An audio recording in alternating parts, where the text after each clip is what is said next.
I cannot believe it. Oh my goodness. Is it the new year? It is. Happy New Year. Oh my goodness. Happy New Year to you all. And I am excited. I am excited. I am excited.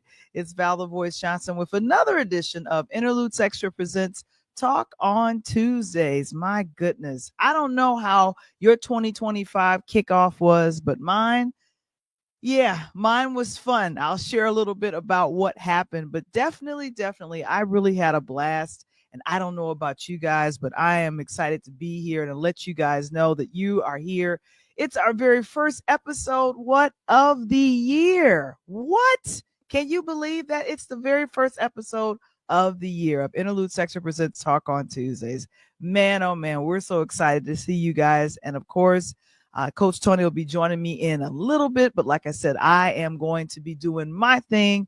What is our thing? We let you guys know what's good to see on either streaming or in the theaters, because that's what we do here. And of course, when we have it, we have some wonderful guests planned for you this coming year. I am so hyped for you guys and so hyped for myself as well. And of course, man, we had a good time on yesterday with the Pull Up Podcast Show, our very first episode for the year of 2025. Man, it is going to be as Don Cornelius used to say, a stone gas, honey. But we're gonna be here, and we're here letting you guys know about what's happening. It is another episode of Interludes Extra Presents Talk on Tuesday. It gets started right now.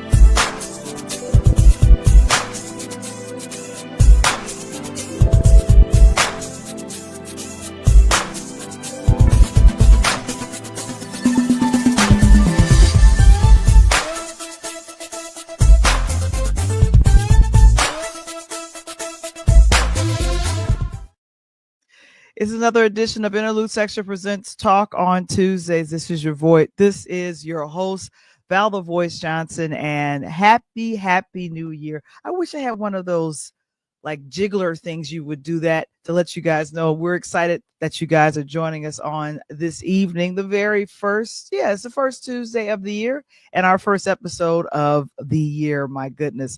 And of course, our affiliate sponsor is KeySpot. Share, connect, and grow. Do what you have to do to what? Let people know that you are in business. And if you have a small business, you could let us know with KeySpot. And I'll go ahead and place that information in the chat.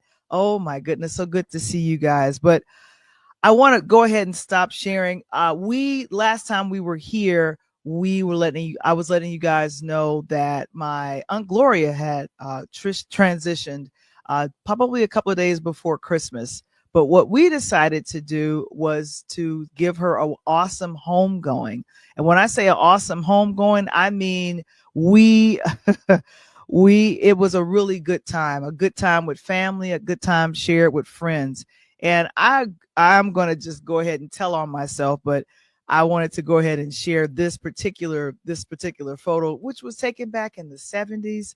So my Aunt Gloria is there in the pink. My mom is in the green. And then that's Aunt Lois, her sister. So you got Yvette and cousin Barbara in the dead center. And then the sisters are surrounding Barbara and Yvette.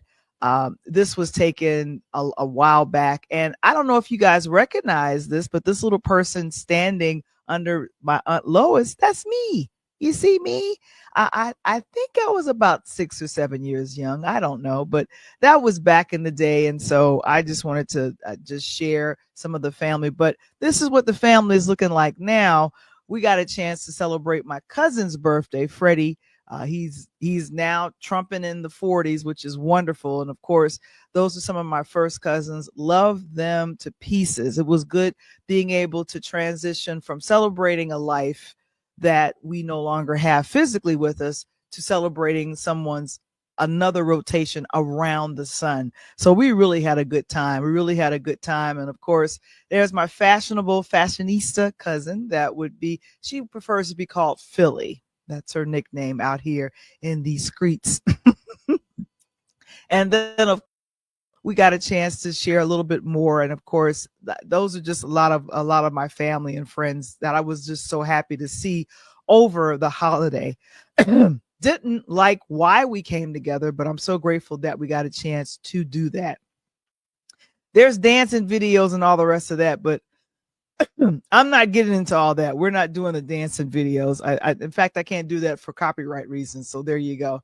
But one of the reasons that I had a good time ringing in the new year was, I don't know why I'm getting a coughing fit right now, was the New Year's Eve party that the season singles did. And let me go ahead and share some of that.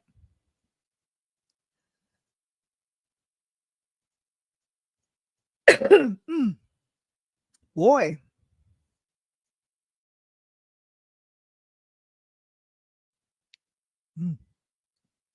I have no idea why my voice is being attacked right now. It's okay. It's going to be fine. Anyway, taking New Year's Eve and just having a good time there.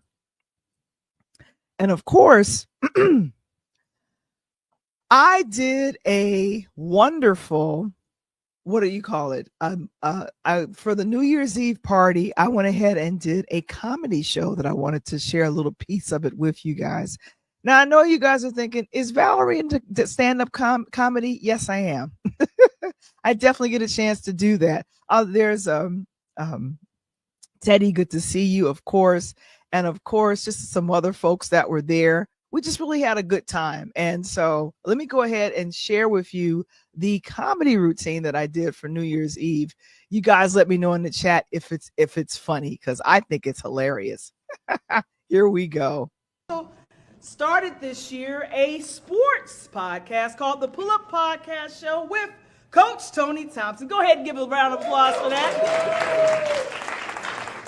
Now, let me let you in on something. I am the Vanna White of that show. All I do is point everyone to Coach Tony. That's why I'm still learning about sports. I mean, the biggest thing I know about is that I have not one, not two, but 6 rings with the Chicago Bulls. Yes. That was back in the 90s. We got to let that go. I don't know what they're doing right now. Just pray for them. Pray for them, ladies and gentlemen. Pray for them, ladies and gentlemen. But oh my gosh. So this was a big, big year. How many people watch YouTube? How many people just watch YouTube? I was sitting at a table and they were saying, I don't even watch television anymore. I watch YouTube. One of the biggest shows that hit this year was Shannon Sharp. You guys know Shannon Sharp? Yeah. Club Shay Shay, y'all have heard of that? Yeah. Oh my gosh, and earlier this year he interviewed a comedian named Cat Williams. That was this year. That was like in January or February. Yeah, that was back Oh my goodness. Do you know, almost a 3-hour interview, 86 million views of that video. And Shannon, because of his popularity, former football player, and then also he's on ESPN. I think he still has that job. 3.7 million subscribers, which means he's bringing in a lot of money. 86 million views. I barely got 86 views on my YouTube channel. It's all good, though. It's all good. I'm not hating. I'm just participating. But what I will say is that Cat Williams was spilling so much tea, I thought Shannon Sharp needed a mop to clean up the tea that he was spilling. And there was a couple of comedians that were thinking, how come he didn't mention me? I want to be a part of this shine, but oh my goodness, with Shannon Sharp and Cat Williams, that just kicked off an entire year. And one of the things is that Cat, with some of that tea that he spilled, some of it was true. Yeah, some of it was true. Now, is there anyone from New York here? Cricket. I lived in New York for about 18 years. Yeah, and I'll say this. I miss New York. I really do. But there are a couple of things I don't miss at all. 3 things. I have a laundry list. They're listed right here. You know, look, let me go with, oh yes. Number 1, I did not like the smelly man named Simon on the E line round 86 and Lex. I didn't like that. Get on the train, you're like, oh, Simon's here. Woo. Not Simon Says, just he was there smelling up the train. Okay, what is the other thing I don't miss? I don't miss trying to get on a train because I would look down and see Mr. Cheeser. Yeah, and I'm trying to get on the train, but he's there, you know, doing his thing. You try to wonder who Mr. Cheeser is? Big fat rat with his family trying to ride the A-Town, trying to ride a train uptown. I'm trying to like, what are you doing here? And he's looking up at me like a brother man from Martin. What? I'm trying to get uptown too. So I'm like, this cannot continue. I don't understand this. Oh my gosh. And then of course, I moved there 3 months before September 11th. I actually should have left, but I didn't. I loved it. And then my mom and dad were like, you should hurry up and get home. Drive, fly. Oh, no, don't do that. Don't fly. No one was flying during that time, remember? Very, very time. It was a very interesting time. But as we come forward to 2024, what was the other thing? As an entertainment podcast, I had to cover some topics I didn't want to cover. Coach Tony was telling me, Val, you need to cover some things. I'm like, what are we going to talk about? Well, if I go back to the Shannon Sharp interview, who was he spilling the tea on? We had to talk about Puff Daddy. I didn't want to do that. Now, if we go to the 90s, how much good music came out of the 90s from Bad Boy Entertainment? You guys remember? Oh my gosh, what was it? Faith Evans, good gracious, 112. You guys remember these groups? I know. So what ended up happening, I guess the prediction came from Cat Williams. He said, hey, you know, you all got to keep your eye on Puff. And what happened was the Homeland Security came and confiscated a lot of stuff, including a lot of baby oil.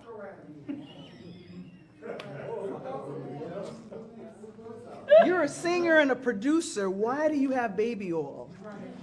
Gallons of it. You know, more than Walmart, Target, and Walgreens combined. Why do you have it in your house? What's going on? And so I can't listen to certain songs from him anymore because I'm like, no. Oh my gosh. So guys, as fellow disciples, never put anyone on a pedestal and think that he is all of that. Because he might slide down because of the baby oil. I don't know. Oh my God. I'm telling you guys, I cannot believe I did about, a little over 15 minutes. And I was very grateful for all of the support and love that I received in doing that and we did a 70s theme. What was it? A 70s theme New Year's Eve party. But it was just really a good time. Great food, great folks that were there. Most shout out to the season singles of Indianapolis and Chicago for putting that together and for me to kind of do my thing in performing for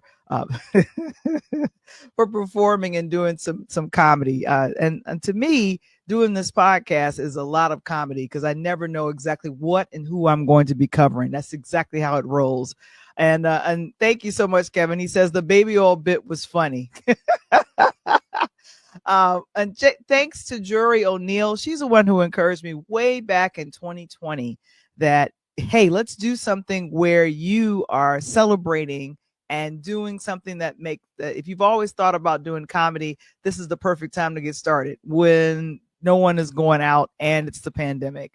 That's when I got started, and I was really excited to go ahead and do so. Wow, wow, wow. I'm just so very excited about that. But here we go. So I'll go back. My cousin got, it was his birthday over the weekend. So we really wanted to just go ahead and focus in on that. But then my other cousin decided to sing happy birthday to him. Now, I don't embarrassed by it or whatever, but here's a little bit. This is my cousin Jackie singing to my younger cousin. Who is this? Freddie. This was on his birthday on this past Saturday. This is a birthday rendition to my cousin Freddie on his 42nd birthday. Happy birthday to you. Happy birthday to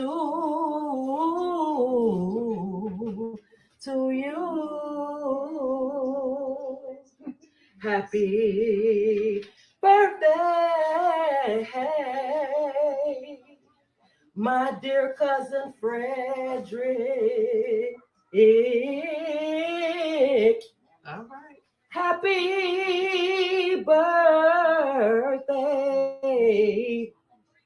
to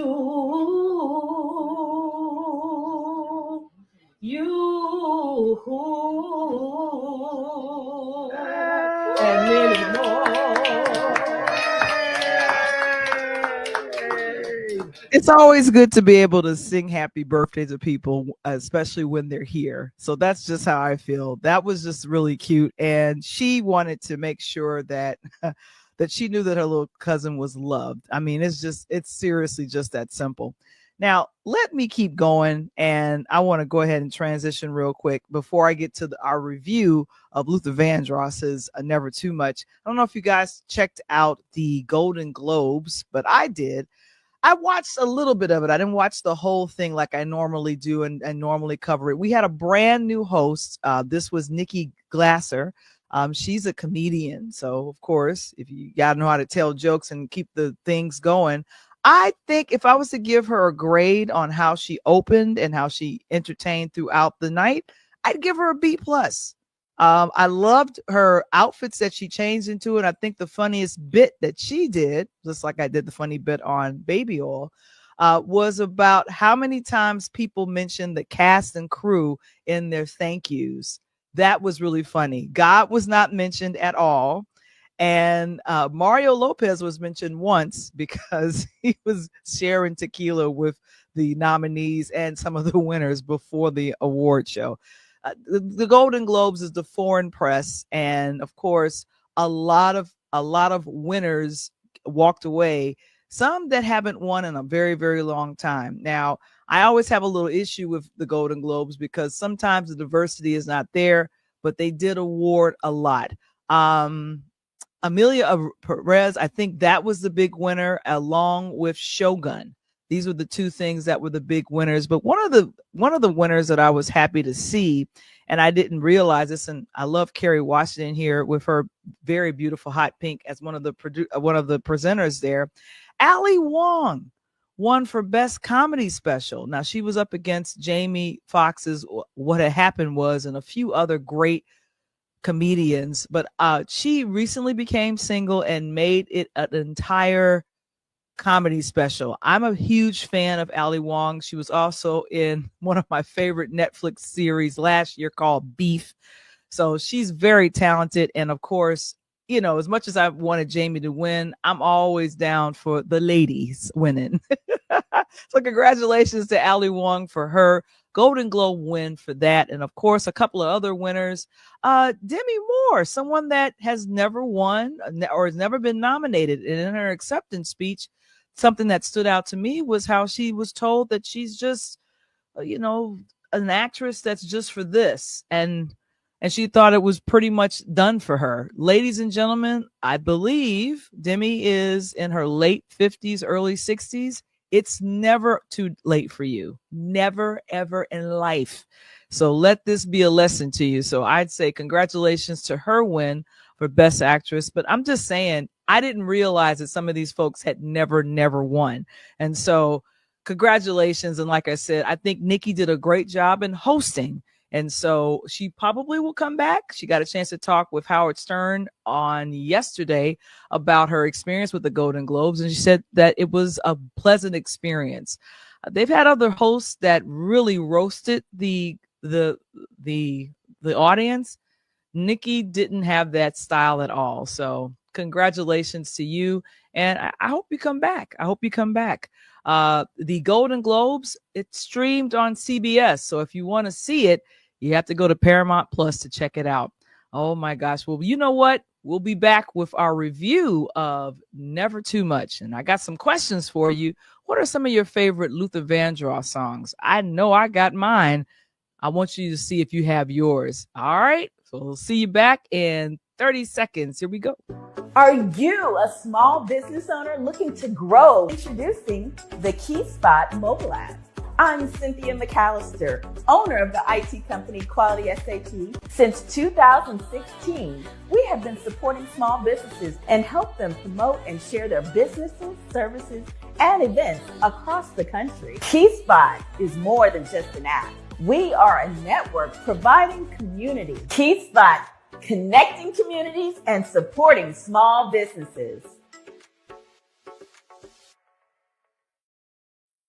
We're back here with another edition of Interludes Extra Presents Talk on Tuesdays. Well, while I was in and away with family, we got a chance to see not the original stream of Luther Vandross, Never Too Much, but I found out that this documentary premiered at the Sundance Film Festival last year in 2024.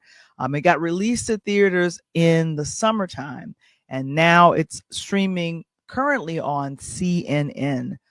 I don't know if you guys are fans of Luther Vandross, but I know I am. And he unfortunately passed away due to complications with his stroke that he had in 2003. The following 2 years, he ended up leaving us. But just some of the things that I learned during this documentary was just phenomenal. And when I say phenomenal, I mean just great. I was totally blown away by what I learned during this. Now, it was a lot of interviews with the musicians that worked with him, and also a lot of the two or three consistent background singers that work with him as well. I don't know if you guys are fans, but he did a lot of jingle work and singing in the background. And I was like, I didn't know that. But here's the thing. Luther was building his career when I was a little tot. I was a little tiny person. And so, but Luther Vandross was someone that was just a phenomenal singer and could pretty much sing anybody underneath anything. He sang background for the likes of Bette Midler, David Bowie, Patti LaBelle, and most notably Roberta Flack. He went on tour with Roberta Flack, and one of the scenes is in there about how Roberta Flack told him, you know, you're getting a little too comfortable sitting behind me. You need to go on and get out there and do some singing on your own. And I was thinking to myself, what? He said it's as if Roberta Flack fired him, but come on. I'm thinking that's not the thing. I did a poll on our Facebook group, and I wanted to find out if you guys got a chance to go ahead and see if you all some of the favorite songs from Luther Vandross, because he's recorded and sold over 40 million records. If you've seen him ever in concert, he always did and performed very well. But here was some of the songs that I had people vote on, and I see we got 11 votes in. It's still going, but I had Superstar, Until You Come Back to Me. That didn't get. I think they got a vote. Never Too Much. That was one of the songs that was voted on. I don't know if you all remember Shine. That was kind of later in his career. Creepin' didn't get any love. A House Is Not a Home. A lot of folks remember that. Any Love, which I found out during the documentary, that song was a little autobiographical. I didn't realize that. And then I Dance with My Father. That's a lot of people voted for that as too. And then also Give Me the Reason, which was from a movie soundtrack, if I remember correctly. But he also had that on his record too. But guys, do you know what song won our poll of favorite songs recorded by Luther Vandross? Well, drum roll, please. It was A House Is Not a Home. And that got the most votes out of all the songs that I just listed. I don't know if you all have a favorite, but I know I have a favorite as well. Don Porter, who you see here, is the one who had access to a lot of the rehearsal footage as well as the actual the concerts.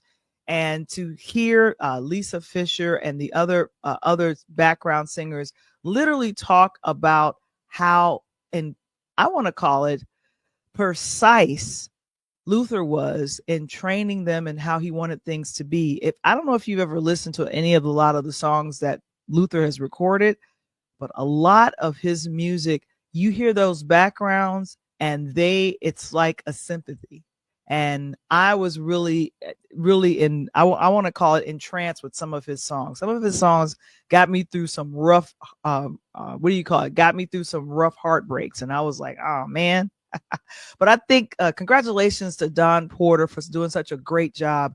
A lot of the reviews that I've seen on this particular documentary has been phenomenal. I have never seen so many folks say, I really honestly did not know these things about Luther. I didn't know he recorded this song. And a lot of the songs that he was known for and got famous for was originally recorded by other people. Creeping was originally recorded by Stevie Wonder. Didn't know that. Anyone Who Had a Heart, I did know that one. That was Dionne Warwick. And House Is Not a Home, Dionne Warwick, didn't know that either. And then also one of the big surprises was a song, Superstar, Until You Come Back to Me. Don't you remember you told me you love me, baby? I think that's all I could do without getting in trouble. But that was the song. And the Carpenters originally recorded that song in the 70s. Had no clue at all that these songs were remakes. Because think about it. When Luther would put his lips on a song, man, oh man, that was the bee's knees. What a wonderful way to celebrate. And I'm telling you, vocally, he was unmatched, unparalleled. I was discussing this on a morning show this morning regarding his, I call it influence. You guys remember the tap dancer and actor Gregory Hines? They recorded this beautiful song, There's Nothing Better Than Love. And I was thinking to myself, I didn't know Gregory Hines could sing. You get around Luther Vandross and you learn how to sing well. I don't know. But that was such a wonderful revelation with that. And one of the things that Luther struggled with, and a lot of folks talked about it throughout the documentary. Oh, it was very good to hear from Mariah Carey, Jamie Foxx. There was a lot of folks that were there in the documentary. So I really had a good time watching it. And of course, I think I see Coach Tony is in the building. Hey, what's up? I'm just talking about the Luther doc, and how you doing? And trying to get situated. How are you doing tonight?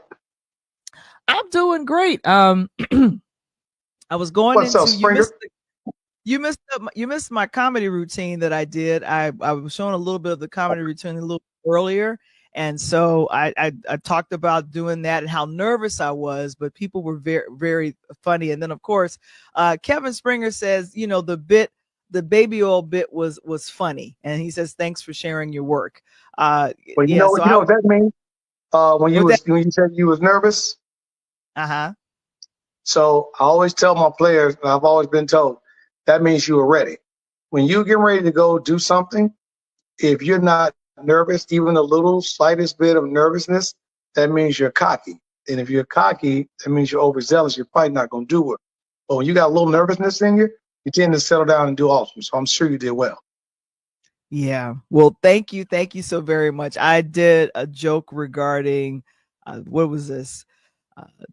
I didn't want to do the story on Puff Daddy. And then I joked around and said, hey, what was he doing? The Homeland Security came in and they confiscated all of these bottles of baby oil. You're a producer and a rap artist. Why do you have more baby oil than Walgreens, Walmart, and another store combined? And people thought that was funny. And so there was a couple of laughs and chuckles and stuff. And so I really had a good time doing that. The answer to all of that is that he was trying to open up his own convenience store. Come on now. Exactly. And Tina, our former guest from last year, is wishing us a happy new year. And of course, Mr. Springer is always saying, hey, what's up, Coach T, which is always wonderful. But did you get a chance? I wanted to also share with you that we had a poll of some of our favorite songs from Luther Vandross. I picked 8. Superstar, Till You Come Back to Me, Never Too Much, Shine, A House Is Not a Home, Any Love, Dance With My Father, and Give Me a Reason. So what came in number 3 was Dance With My Father. Next one was Never Too Much, but the song that got voted on the most was A House Is Not a Home. That was the song that won our official voting with our Interludes podcast. So what do you think about that? What's your favorite song from Luther? None of them was on my list. Not one of them. None of them? No. Hey, that was just the DJ in me. But, mine was the remix for Janet Jackson, Best Things in Life. I told you I love that. And then I love it because I sang it as my high school graduation. McFadden and Whitehead's remix, Ain't No Stopping Us Now. Okay. It was on the documentary, and I loved it. How he showed how they practiced, and he sung that live. Of course, he changed a few of the words, but always been a big fan of that one particular track. And then he laid it down with some different things, and so it was real good. Yeah, and this is a picture of Luther with David Bowie, and just a lot of the folks that he worked with just thought he was phenomenal to work with. He said David Bowie was commented and saying that this was one of the best vocalists I've worked with. And here's the thing, the professionalism that I heard through the documentary, any singer or a person alive that said working with Luther was like working with a consummate professional, because remember, he started out in jingles. He started out in singing background for some big artists. And did you know this, Coach? Bette Midler, who he sang background for, was the influence for doing shows big. That's what she would do, sequence on costumes and fairy tale type of storytelling. He did that as soon as he became popular as a solo artist, and it was influenced by Bette Midler. Did you know that? I tell you what, I didn't know that, but I tell you what was funny to me was him and his 2 homeboys that formed a band. He was like, look, we got to call this the Green Gems, but we only going to be able to wear green shoes. And they would run around trying to get these green steppers.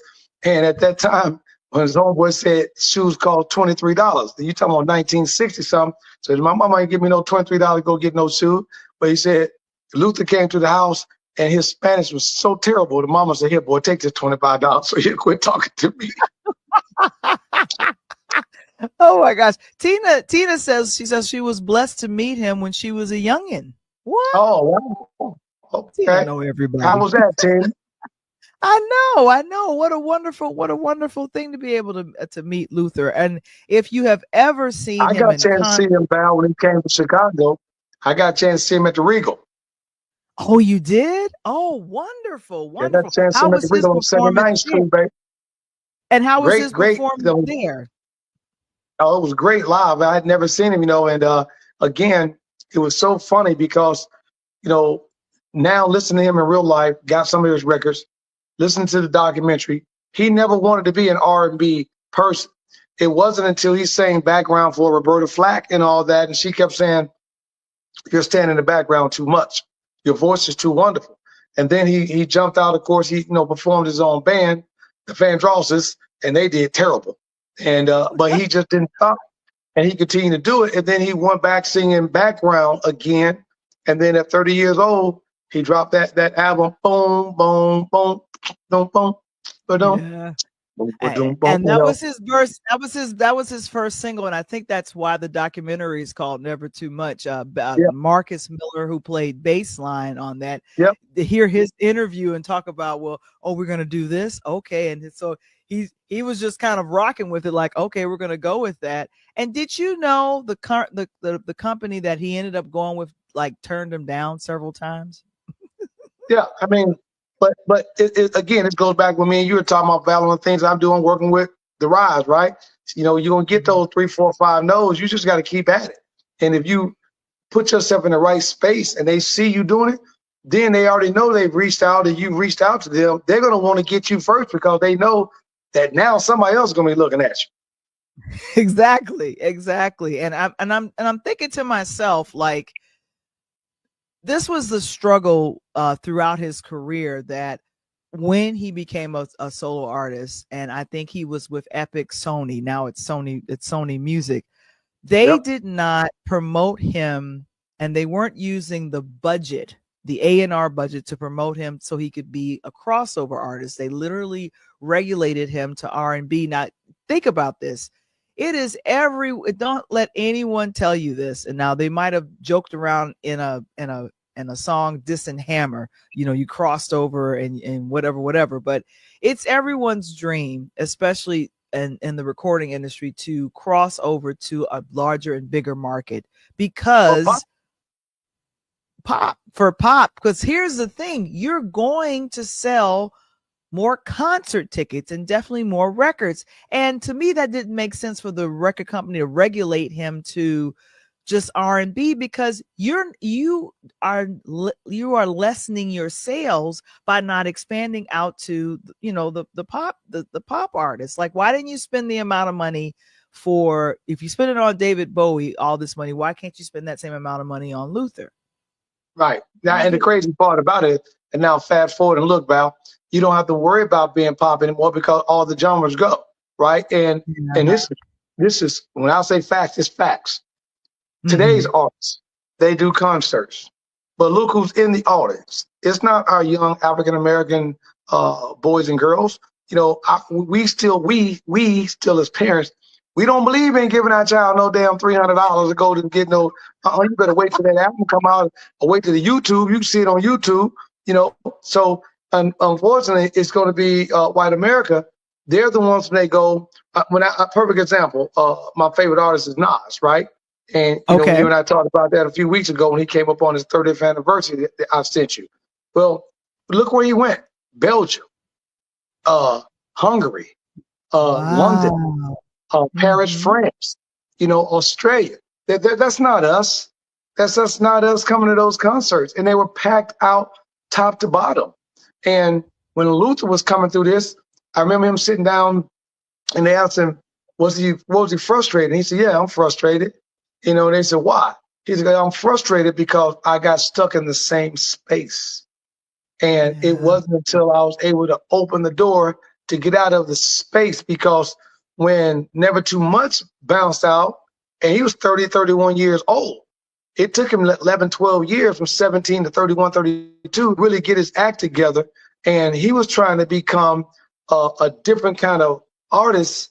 And all of a sudden, he hits the R&B, and then he flies up the charts. And then all of a sudden, the women flock to him. And then he drops The House Is Not a Home.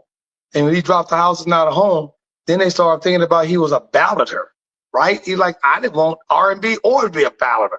So now all of a sudden he's singing ballads, and he never left that space.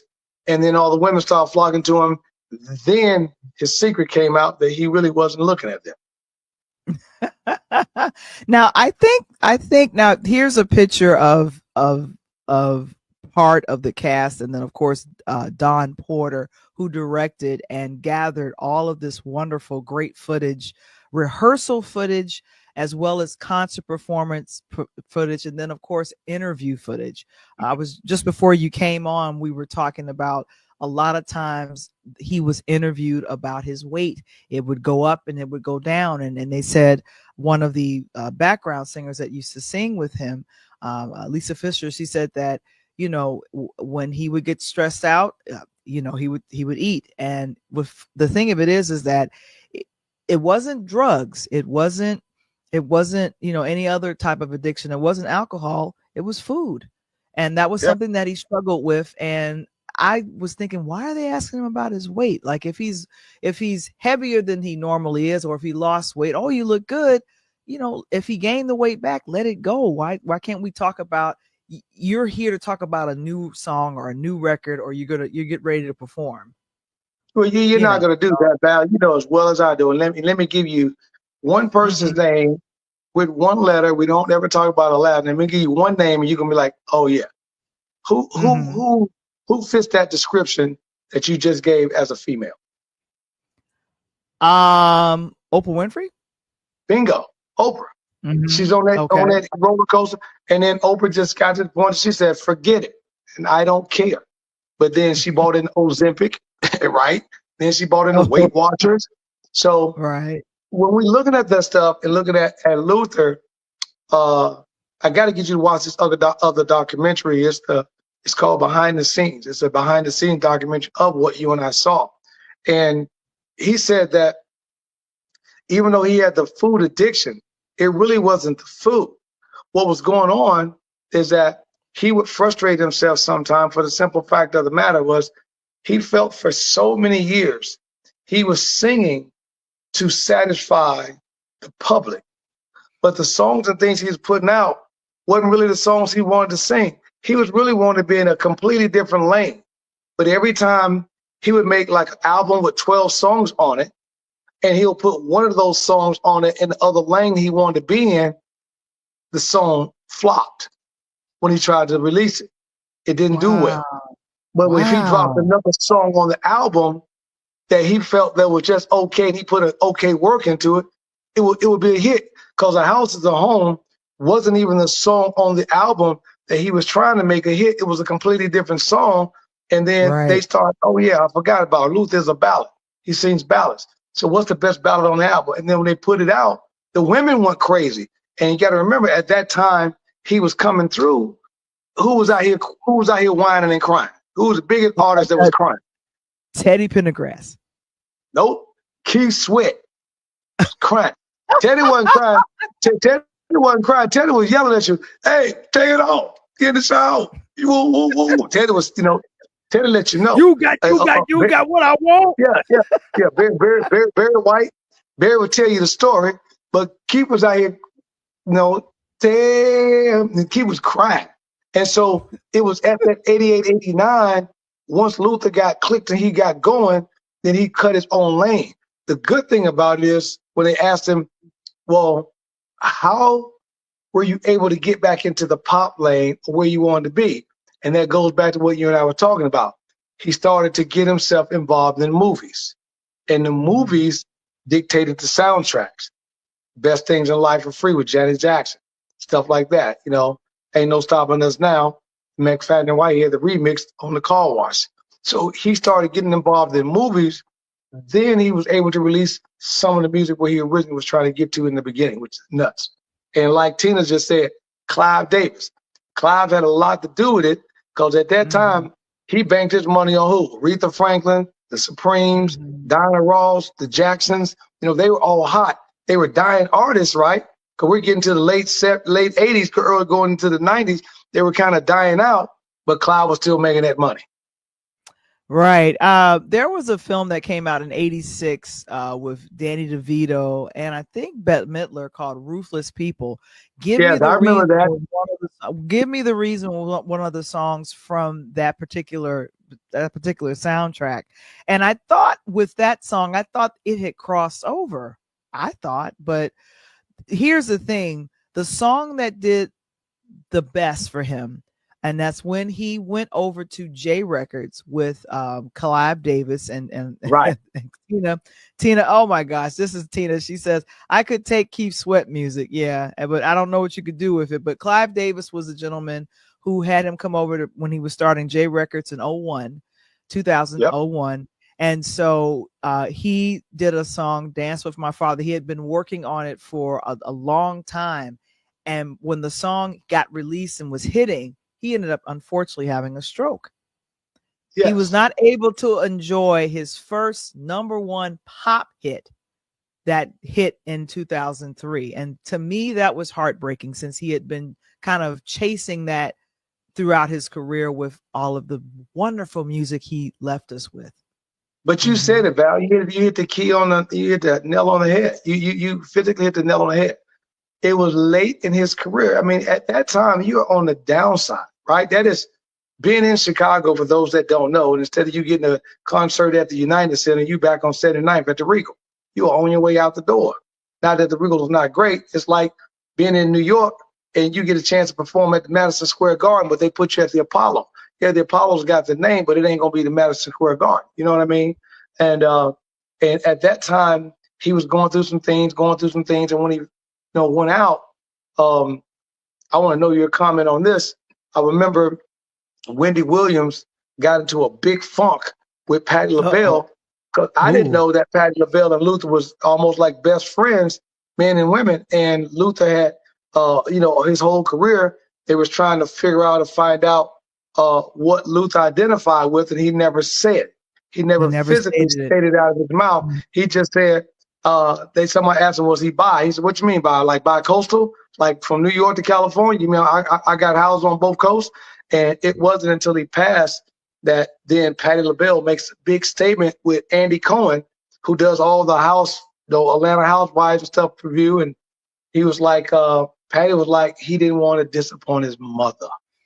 So he kept it to himself. And then Wendy Williams comes out and she blasts Patti and says, Patti, if you were his best friend, I would expect that to be from somebody like Andy Cohen, who don't know the man, who just make up something. But if you're his best friend, you're supposed to take that to the grave like he did. So I don't know your thoughts about that, but Yeah, and that's been the conversation, is that Patti LaBelle was made out to be the villain of this particular documentary, because they caught what she said to Cohen. And, I felt that she kind of stated it, and as a matter of fact, like I don't really want to talk about it. But here's the thing. If people are able to come out and be whatever they want to be, bi, poly, whatever it is.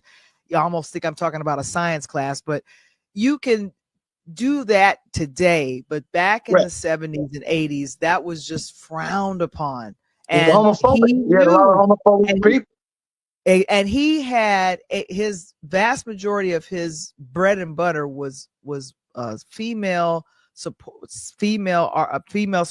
People that bought his records were folks like my mom, my aunties, all of these folks. And it took them his friends and the niece of Luther Vandross, she's in yellow.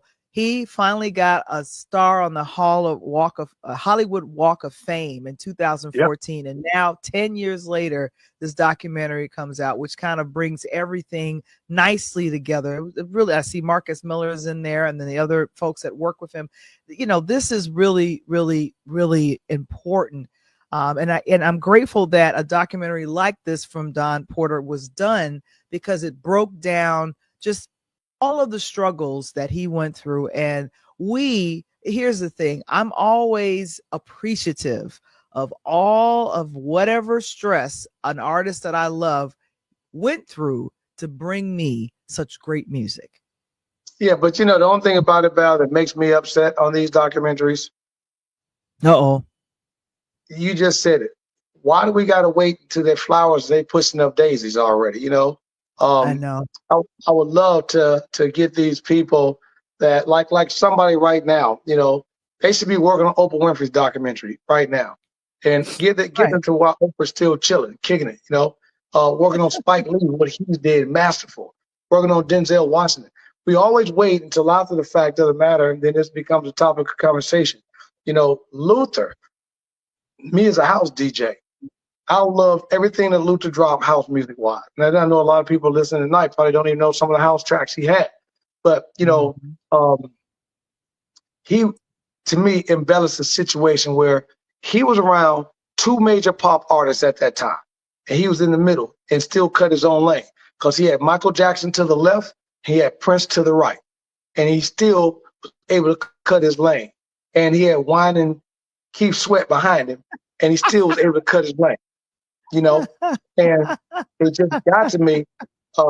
And like you said, he couldn't go out in that early '80s, even early '90s, and say, "Hey, I'm on the other side of the tracks. I'm gay." He couldn't do it because it was the homophobic gen, and at that time, it was okay or legal, so to speak, in the United States at that time to talk about it. So if you put yourself out there, people called you crazy names without saying it today, and they put it on wax, put it on music. The only difference is there wasn't social media, so you couldn't drag that person who said something, but a day or two, because you didn't know it unless you what, Val? Unless you were listening to VH1, right? MTV, right? Right. Or that's my boy Wolfman Jack on Friday, Saturday night that played this stuff. And then you got up on Saturday mornings and nobody left back in the day, kids. We didn't have that. So you jumped on the TV at 11 o'clock and you watched Soul Train. Everybody was on that. So there were things that had to occur in order to make his music what it was. And, you know, I just hate the fact of the matter that we waited a decade to give him his flowers. I know. And here's the thing. I think what's wonderful for me, what's wonderful about documentaries like Never Too Much is that you get a chance to learn a little bit about the struggle that this talented artist went through. And then I keep forgetting, I might know all of his music, but there are folks, Tony, that are much younger than both you and I that have never heard of A House Is Not a Home, that have never heard of Give Me the Reason, that have never heard Never Too Much until they watched this documentary. And of course, this is going to boom sales. I think Sony did another re-release of all of his music digitally again on Spotify as well as Apple Music. So it's like the younger masses will get a chance to hear his velvet smooth voice. I feel like he could just sing A B C D E D. Let me tell you something. H-I-J-K L-M-N-O-P. Y'all may or may not be able to do it. I love what Val just said, but I don't care nothing about that digital stuff. If you into the music, you really into the music, go buy the vinyl. I keep telling you guys, vinyl sales went over $500 million the last 18 months. And they're predicted to be over $1 billion industry in the next 2 to 3 years. Vinyl is making a major comeback. So for those that don't have a record player, a way to play the music or whatever, that's fine. Go buy the album on vinyl. Do you understand me? When you see this right here that you're looking right there, Luther, Never Too Much, when they do the remastered, go get it. Don't open it up. They give you a funny thing. Won't even bring the track up, won't say nothing. Val and I did a behind the scenes music breakdown of a particular track that she was talking about with Jay-Z on some other stuff. And I happen to have the track in vinyl. And Val was like, you should know. I said, no, I don't, Val, because I never opened it up. And I showed her the track, never opened up, still in plastic. Why? Because when I bought it on the label on my particular album, it told me it was a limited copy. And I bought the first one of 1,000 copies. So I know within the next 8, 9, 10 years, even though that this person is doing what they're doing, that this album is going to be worth some money to me. Now, don't get me wrong. We're not talking about $1 million, $100,000, but I'm saying you buy a piece of vinyl for $8, $9, $10, $20, $30, and then it goes for $400 or $500. You made a great jump. That's a big album. If you can buy an album for $400 or $500, that's a huge artist. I know. And like I said, I think it. Now, this is what I saw in the chat from Tina. I think she's exactly why. Wow, I have vinyls that are not open. She has not opened some of her vinyls, so because she knows the worth of that. And Nippy says, I didn't know who he was and was able to speak well, but she misses him. And of course, what that name, first of all, about Nippy Al. I love that. I have an unopened Nesty. You do? Okay. She's cracking me up here. But yeah, like I said, this is Beatles. She has an unopened Beatles record. Oh man, You got an unopened Beatles. You got classic.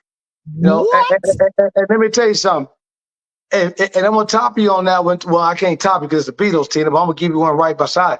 I got an unopened Bohemian Rhapsody, Queen, the double Ooh. album, and both my albums are gold. So the album was printed on a yellow album format, unopened on Queen.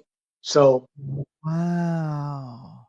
Wow. You have that at the crib? That's just yeah, hanging out in your crib, just not. it's Oh, good hanging out in my gracious. stash of albums. You know, that's one of them I pick it up and I don't have to worry about it, Val, because as you said a moment ago, I can get the same. So we're gonna walk this back for those guys that need to Mhm. understand music. So me and Val, Okay. we DJ. So of course I got stuff on digital, and that's out of Serato because I got a DJ stuff and I downloaded all my music. So I don't need to open up these albums that I know that are going to be classics and worth money. Why? Mm-hmm. Because I got a program in my Serato that I can download the remastered version, same version, put it in my DJ booth, and I got it on computer. So I don't have to open the album up because I can open my computer up and put my Bluetooth speaker on and listen to it. Wow. So I that's just like that. so that just give y'all a little twist on doing some things. Go get these albums like Tina just got and some things of that nature. See the album. Then there's a thing there's a website called Value My Album. Value My Album. And you can go to Ooh. that website, punch in the search bar, tell them what album you got, and they'll let you know how much the album is and what's the probability of how much it'll be. It's no different than Val buying back in the day, like you buy from Fleer, like Michael Jordan rookie cards, right? And it tells you that this Jordan rookie card in the next decade could be worth $1,000, in 20 years worth $5,000, in 30 years possibly $1 million. You know, and I'm sitting on Michael Jordan cards back from the late 80s, early 90s myself. So Wow. those are the type of things that you look at. And then some of these albums, as everyone listening, as you teach your kids, your nieces, your nephew. Like I think my granddaughter, Scout, love her to death. She's gonna have that Mhm. mindset. And these are things that as I get her to listen to this music, that these are classic music of mine that was handed down to me from my uncle that I'm playing, that I'm gonna be able to hand them down to her. Cause then I'll keep that going. And if I can teach her to do that and let her know, you take that and hand this down to your kid, or your sister or your little cousin, someone who can respect the art of what it is. And Luther is one of those guys you have to respect the art. Have to. And Tina's clowning in the chat. She's saying she's got 100 mint condition unopened vinyls from her mom, which is Oh, that's tight. that's real tight. If you Only got some difference on Luther, that, Tina, that you ain't no DJ like me and Val. But when you DJ, you open them up. so you can hear the fresh crackle Yeah, of yeah, the yeah, heat. yeah, Val. Val, you want to hear that? You want to You hear want to that? hear that. Yeah, You're you not want going to to hear hear that. that digitally. Oh my gosh, which is she got Millie Jackson. I know. Hey, Tina. I had to say it. I already know. I got Millie Jackson. I had to say it. Come on now. Don't play with me. Oh my God. So Never Too Much. It's the documentary. It's available streaming right now on CNN and also on Hulu. You got to pay a little bit more with your Hulu subscription. But I wanted to mention this. We are both North Central alumnus. And over the weekend, a fun thing happened. And what was that, Coach Tony? I know we don't Man, normally do sports, but I wanted to have you let talk me about that. we got to shout it out. And I've got Coach getting up on the Pull Up podcast with me soon. But I got to give big shout out to someone who was just a kid. Dad was a good friend of mine, took me through, wanted him to get through school. Rick Spencer, his son is Brad Spencer, who is now the head coach at North Central College in Naperville, just outside of Chicago. He, over his tenure right now, 3-4 years as the head coach, is already over 100 wins and like 7 or 8 less than 10 losses, and 2 national championships, including this year. So has to go off. And what I love about it, more importantly, Val, as I was telling you, that I got a kid, and give him a big shout out, Kyler Green. He is here from Nashville, Tennessee. Him and his mother sat with me, took me out to dinner. and they had several schools on their list that they were trying to choose from. And I sold him on going. And he didn't know if he wanted to go. And last year as a freshman, he was trying to get everything squared away and know exactly what and how he wanted to do it and figure it all out. And then I said, hey, man, you don't always get the opportunity to play and be on the field as a freshman. You got to work it out. And now look at him, Val. He's a national champion as a sophomore, got a chance to get on the field, on the TV, and that's something you can't take away. And they bringing everybody back because they're young. They may win another ring next year or the year after next, and that's something that you can't take away. So now he goes to school, and he's a national champion for life. That's amazing. That is amazing. And of course, this is going to be a great thing for our school and just a great thing, period. And of course, Coach Tony, because he's the person that does what he does, we'll be talking about what he's got coming up next week on the Pull Up Podcast Show. But of course, I meant to mention this a little bit earlier. A DJ Saved My Life. It is the book by your girl here, Val the Voice Johnson. It's available on purelightHousemedia.net. Go ahead and scan the QR code or visit purelightHousemedia.net for the merch as well as the ebook. And of course, the printed copies are coming this year. So excited about that. And of course, Coach Tony Thompson, on to next week. Who's coming out? What's happening with you? Let me tell you, let me make one last comment before I say, definitely, Tina, I got that Chronic album, Dr. Dre, the last one. Like I said, I ain't made an album in 30 years, but still the Chronic was my last one. Kaboom, got that one. But next week, my girl right here. I know I asked you guys to tune in last night, and thank you. It was a great show. Me and Rusha Brown been on the phone, cutting it up throughout the day today, Val. She absolutely loved it. So glad. And as you said, if you listened last night, was the first thing she said. Thank you for being so persistent. Because I know I've been chasing her for months like I did Bill Cartwright. And this is what happens when you get persistence. Because of that, my girl's coming on next week, Shelly Rusi. She's connected to Rusha Brown. And you're about to hear the other side of the ball now. You're about to hear from a sports agent who's in the NBA. And it's not very many women, not the WNBA, but this is the woman who handles the men in the NBA negotiating their contracts and doing things. As a matter of fact, Val, she was so busy last night, she watched a podcast and had the basketball game on TV because one of her clients was playing. So that's how much she's locked in. So I cannot wait to talk to her next week. It's going to be absolutely awesome. So again, I'll tell everybody, stop trying to meet me there. You need to beat me there. The Pull Up Podcast Show every Monday. We're back strong as we come up on your year anniversary, which is really exciting. And of course, Interludes Extra presents Find Your Voice on Patreon. Join our community via patreon.com/interludes. And of course, you'll see the full comedy routine on Patreon. That's where that's going to be hanging out at. So you guys go ahead and check it out there. I'll be uploading that on tonight, but I'm excited that you guys are joining us here on another edition of Interludes Extra Presents Talk on Tuesdays. Man, we've had a good time. And of course, Tina hasn't seen the documentary, so I didn't want to tell too much, but anyone that has not seen the Luther Vandross documentary, please go out and support it and check it out. If you're a fan of music like we are, me and him, you'll love the documentary. And Val, to give you one more, and make sure you do this in sequence.